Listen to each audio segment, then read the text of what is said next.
This adventure started out quietly. We headed down the Million Dollar Highway to Silverton. Footage of the highway gives perspective of what it's like to drive a mountain road with no guardrails. You see the historic mining town of Silverton.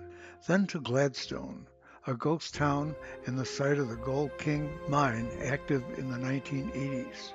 On our way back to Silverton, we had an experience. You need to watch the video to the end for the big surprise. You'll not be disappointed.